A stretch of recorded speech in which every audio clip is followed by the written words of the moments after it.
is a difference between leadership position and being leader. When you join any leadership position, it may be a matter of chance or your potential, your performance, but being actually a leader is totally a different game, and today we are going to talk about it. I have been basically an academician, and by God's grace got an opportunity to train all India services, central services, group A और भारत की फौज और police को training देने का मौका मिला। जब हम पुलिस को ट्रेनिंग देते थे, फौज को ट्रेनिंग देते थे, ऑफिसर्स को ट्रेनिंग देते थे, और जब कॉलेज में जाके स्टूडेंट्स को पढ़ाते थे, तो आई रियलाइज कि there is a difference between a student and a soldier. And the difference is, जब आप किसी क्लास में जाइए और स्टूडेंट को पढ़ाइए, उसके बाद आप पूछिए एनी डाउट्स, तो अच्छा स्टूडेंट वो होता है जो हमेशा कहता है yes sir. A good student always has doubts. पर जब आप जाइए फोर्स में, रेजिमेंटेड सर्विसेज में, और वहां जाके ऑफिसर्स को या सोल्जर्स को पढ़ाइए, और पढ़ाने के बाद आप उनसे पूछिए एनी डाउट्स, तो अच्छा ऑफिसर, अच्छा सोल्जर वो माना जाता है जो कहता है नो सर। सोल्जर को डाउट होते नहीं और स्टूडेंट को हमेशा डाउट होता है। And the definition of goodness changes as the class changes, but when the trainer is same, when the teacher is same, it becomes difficult to do justice there. But over years I realized that though there is a fundamental difference between a soldier and a student, but again there is a fundamental similarity also between them. और similarity ये है that I realized that there is always a soldier in every student. Her student के अंदर एक soldier जरूर होता है।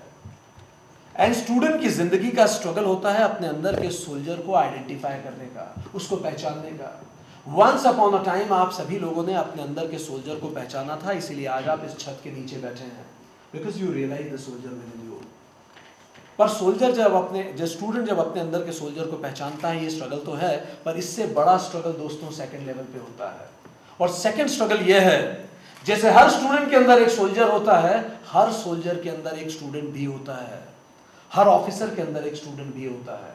और बड़ा स्ट्रगल उस ऑफिसर के लिए होता है अपने अंदर के स्टूडेंट को जिंदा रख पाने का। The moment officer keeps the student within him alive, उसके करियर के मॉन्यूमेंटल पॉसिबिलिटीज के दरवाजे खुलते हैं। पर हमने देखा है when I take sessions in officers academies, officer अपने अंदर के स्टूडेंट को जिंदा नहीं रख पाते। जब हम एंटरप्रेन्योर हो जाते हैं, हम लीडर्स हो जाते हैं, तो अंदर का स्टूडेंट कहीं खत्म सा होने लगता है। So as I told you, a soldier never doubts. But have you heard of any soldier who ever? ऐसा सोल्जर जिसने डाउट किया हो, और वो बड़ा फेमस है क्योंकि उसने डाउट किया। अर्जुन, बहुत अच्छा। क्या नाम है आपका? अरुण ने बड़ा इंपॉर्टेंट बात कही। प्रोबेबली हम सोच के देखें तो कई मैथोलॉजीज में अलग अलग नाम आते हैं, आप अर्जुन का नाम भी ले सकते हैं। Arjun was one of the first soldiers who ever doubted. And दोस्तों, जब सोल्जर डाउट करता है तो किसी एयर कंडीशन हॉल में बैठ के वो इंटेलेक्चुअल इंक्विजिटिवनेस नहीं होती, या किसी हॉल में बैठ के वो स्पिरिचुअल इंक्वायरी भी नहीं होती। जब एक सोल्जर डाउट करता है तो उसके डाउट इतने जेन्युइन होते हैं कि एक आर्मी उधर खड़ी होती है, एक आर्मी पीछे खड़ी होती है, युद्ध क्षेत्र के बीचों बीच, रण क्षेत्र के बीचों बीच, he says hold on, I have some questions to raise. ईमानदारी से डाउट करती है तो डिविनिटी डिसेंड होती है। आज हमारे हाथ में गीता इसीलिए नहीं कि उस दिन कृष्ण का बोलने का मन था, ना ही हमारे हाथ में गीता इसलिए है कि उस समय के समाज को आवश्यकता थी, नहीं तो गीता का नया एडिशन अभी आना चाहिए था, अभी ज्यादा आवश्यकता है।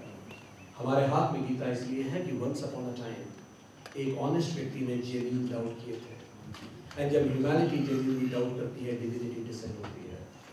Probably it is a message for mankind that God is not the sole author of my destiny, I am the co-author of it. आप देखेंगे तो आपको महसूस होगा कि कृष्ण ने गीता कही नहीं है, अर्जुन ने कहलवाई है। Krishna is not the sole author of Bhagavad Gita, Arjun is the co-author, and God only completes the sentences which I begin. So we need to make it sure that I should begin the sentence of my life in such a fantastic manner that even God should be left with no other option but to complete the sentence of life in a way I wanted it to be completed. So दोस्तों, today I call upon all of you to ask genuine questions, because जब humanity ने genuinely doubt किया है, divinity descend हुई है। आज के session में I'll give you separate time to ask questions. Meanwhile, you can keep on writing the questions that comes into your mind. And once we'll be finishing off after 1.5 hour roundabout, तो एक doubt आपके सबके दिमाग में, एक बात सबके सब में चल रही होगी। खाना खाने के बाद हम लोग सब एक साथ बैठ गए, सोए भी नहीं, और 1-1.5 घंटे के बाद हमने सीखा क्या, what is the take home. और यही क्वेश्चन आपका 5 दिन बाद भी आपके दिमाग में घूम रहा होगा, what did we learn out of these 5 days। तो चलिए जहां हम खत्म करेंगे 5 दिन बाद वहीं से शुरू करें। एक बहुत सिंपल क्वेश्चन आप सभी से, what is learning. Yes anybody of you, सीखना क्या होता है? कोई नहीं। I'm not seeking any standard or big definition, whatever comes into your mind. What is learning?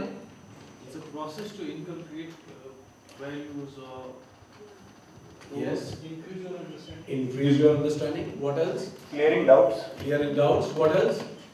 Gaining knowledge. Gaining knowledge. What else? Being good humans. Being good humans. What else? I think sharing. Sharing. Contributing to society. Contributing to society. Anybody else? गलतियों को सुधारना, हाँ? गलतियों को सुधारना, गलतियों को सुधारना. To imbibe. This definition says that leadership is a process of influencing people. One is purpose. बहुत पढ़े लिखे लोग अब आ रहे हैं सबऑर्डिनेट बन के। गए जमाने आप जो कहते थे वो कर लेते थे, अब उनके दिमाग में क्वेश्चंस होते हैं। Purpose is why of it, जो आपने आदेश दिया है वो क्यों करना है। Second is direction, how of it. And third is motivation, assuring जो आप कह रहे हैं उतना आप motivation भी उसे दें to execute it. So 3 things should be there in your leadership, any decision that you give. But then the most important definition here is, it is the process of influence. Leadership is influence. ये प्रभावित करने की कला है। किसको influence करना? किसको? Leadership is influencing whom? Minds.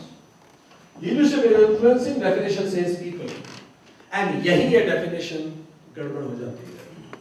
आपको पता है दुनिया भर के leadership के programs अधिकतर fail क्यों हो जाते हैं? वो इसी definition के कारण fail होते हैं। The definition says leadership is influencing people. It means it is an art of influencing subordinates. इसका मतलब हम पूरे भारत भर से लीडर्स को इकट्ठा करें और बात किसकी करें? सबऑर्डिनेट्स की। उनको कैसे प्रभावित करें? जो यहाँ नहीं है हम उनकी बात करें और जो यहाँ हैं हम उनकी बात ना करें। लीडरशिप के प्रोग्राम्स अक्सर सबऑर्डिनेट को फोकस करते हैं, उनको कैसे मैनेज करें, उन्हें कैसे इन्फ्लुएंस करें, इसीलिए फेल हो जाते हैं। सो आज हम इस डेफिनेशन को फॉलो नहीं करने वाले। तो आज हम किस डेफिनेशन को फॉलो करने वाले हैं? हमने सुना एक छोटा सा बच्चा था, उसके पिताजी रेजिमेंटेड सर्विसेज में थे, ज्यादा समय परिवार को दे नहीं पाते थे। तो वो जैसे ही घर पे पहुंचे लंच ब्रेक में बच्चा उसके पापा के गले में झूल गया, बोला पापा मेरे साथ खेलो। पापा के पास फुर्सत कहाँ थी। पापा ने बोला बेटा मैं नहीं खेल सकता, बच्चा छोड़ने को तैयार नहीं। पापा क्या करते? पापा ने वहीं पास में दुनिया का नक्शा पड़ा था, नक्शा उठाया और फाड़ के बच्चे को पकड़ा दिया। बोला बेटा ये जिगजैग पजल है, इसको तू जोड़, जब तू इसको जोड़ लेगा ना तब अपन खेलेंगे। वो पापा को पता था ये क्या इसके पिताजी नहीं जोड़ सकते। तो पापा तुरंत यूनिफॉर्म पहन के जाने की तैयारी में। पापा जाने को ही थे, मुश्किल से 5-7 मिनट में 7 साल के बच्चे ने दुनिया का नक्शा जोड़ के पापा के सामने रख दिया। पापा वाज एस्टोनिश्ड, तुमने जोड़ा है? बच्चे ने बोला हाँ। पापा ने बोला तुम्हें पता ऑस्ट्रेलिया किधर है? उसने बोला नहीं। अर्जेंटीना किधर है? नहीं। अफ्रीका किधर है? नहीं। चार्ट किधर है? कहा नहीं। और दोनों उंगलियों को ऐसे पैरेलल कर लिया, देखिए ऐसे हवा में रखिए हाथ बिल्कुल नाक के बराबर, और दोनों उंगलियों हाथ को कस के पकड़िए, दोनों उंगलियों को पैरेलल कीजिए। अब आप घूर के इन उंगलियों को देखेंगे पर आप सोचेंगे वो जो हम आपको सोचने को कह रहे हैं। फाइन, आपकी नजरें उंगलियों पे रहेंगी पर आप सोचेंगे वो जो हम आपको सोचने को कह रहे हैं। गौर से उंगलियों को देखिए, आपको महसूस होगा इन दोनों उंगलियों के बीच में एक अजीब सा आकर्षण है। कुछ है जो इन उंगलियों को आपस में पास में खींच रहा है। देखिए धीरे धीरे पास आ रही है। देखिए जैसे कोई अजीब सी ग्रेविटी, कोई आकर्षण, कोई गुरुत्व इन्हें पास में लाता हो। देखिए और पास आ गई। जैसे कोई डोरी में बांधती हो, देखिए और पास आ गई। और पास आ गई। जैसे कोई डोरी कोई रस्सी में बांध रही हो, देखिए और पास आ गई। बस एक दूसरे से मिलने को है, देखिए ऊपर से मिल गई। जैसे किसी डोरी ने बांध दिया हो, किसी रस्सी ने, किसी ने एक कर दिया हो, देखिए चिपक गई, एक हो गई, एक हो गई, एक हो गई। Thank you very much. आप में से कितने लोगों की उंगलियां आपस में मिल गई? हाथ खड़ा करें। गुड। आप में से कितने लोगों की उंगलियां आपस में नहीं मिली? हाथ खड़ा करें। गुड। हम में से करीबन 90% लोगों की उंगलियां आपस में मिल गई। और हम लोग सब पढ़े लिखे हैं, हम जानते हैं उंगलियों के बीच में कोई ग्रेविटी नहीं है, कोई अट्रैक्शन नहीं है, कोई पुल नहीं है। आप चाहे तो 1 घंटे उंगलियों को ऐसा रख सकते हैं, और अगर आप थोड़े बहुत साधक हो तो आप दिन भर भी ऐसे रख सकते हैं, ये नहीं मिलेंगे। पर क्या हो रहा था, जैसे आप इनको know about your vision, clarity, मुझे करना क्या है, गोल क्या है मेरा, दैट इज कृष्ण। पर केवल उससे काम नहीं होता, उसके साथ कौन चाहिए? धनुर्धर अर्जुन। अपने अंदर टटूट के देखिए, एक होती है प्लानिंग, दूसरा है करनी है। पर समाउ उनके पिताजी खुद भी, उनका पूरा मोरल टूटा हुआ था। आप ऐसे सपने तो बहुत लोगों ने देखे होंगे। कहते हैं ना हर शख्स यहाँ दिल में है ताजमहल बसाए, कोई तो बना पाए कोई ना बना पाए, होता सबके मन में है, पर वो ability to execute is a different thing. So the point is, and he had that ability to execute. अगर कभी जब हम पढ़ रहे थे शिवाजी के बारे में, his ability to execute is something जो आज के लीडर्स को इतना कुछ सिखा सकता है कि शायद आज के कॉर्पोरेट लीडर्स भी नहीं सिखा पाएंगे उतना। शिवाजी की लीडरशिप में सबसे अजीब बात क्या है, जो आप लोग भी हम लोग भी सीख सकते हैं। He utilized all the, उनको पता था औरंगजेब उस जमाने का बहुत ताकतवर राजा था, शिवाजी को उसके अगेंस्ट युद्ध लड़ना था और उसको पता था औरंगजेब से वो जीत नहीं सकता। तो दैट्स व्हाई शिवाजी के पहले राजपूतों के जमाने में माना जाता था महान राजा वो है, अच्छा योद्धा वो है जो सीने आमने सामने लड़ाई करता है। शिवाजी ने सारे गेम के रूल बदल दिए। शिवाजी ने बोला आमने सामने लड़ाई करने की जरूरत नहीं है, दागो और भागो, गोरिल्ला पद्धति उन्होंने शुरू की। शिवाजी को बुलाया कि चलो अपन संधि कर लेते हैं। शिवाजी उनसे संधि करने पहुंचे, पर शिवाजी को भी पता था कि आदमी मुझे धोखा दे सकता है। शिवाजी ने 5 उंगलियों में वो जो बहुत तेज थे, वो कौन से होते हैं, वो हाँ क्या बोलते हैं, देखिए अगर आपने दोनों नामों को जरा देखिए, ये जो आपने लंब बनाई है या चित्रा है, जो भी आप बोलते हैं इसको, अब इन दोनों को देखिए। पता है क्यों हो गया आपके साथ? आपके साथ एक साजिश हो गई और आपको पता ही नहीं पड़ा। वो साजिश पता है क्या हुई थी आपके साथ? हुआ ये था, आज से बहुत साल पहले आपने अपने दोनों हाथों को नर्सरी में भेजा था। ये नर्सरी में पढ़ता था, ये बैठा रहता था, ये सुनता तो था पर बैठा रहता था। फिर इसने 5वीं क्लास पास कर ली, ये भी जाता था, ये बैठा रहता था।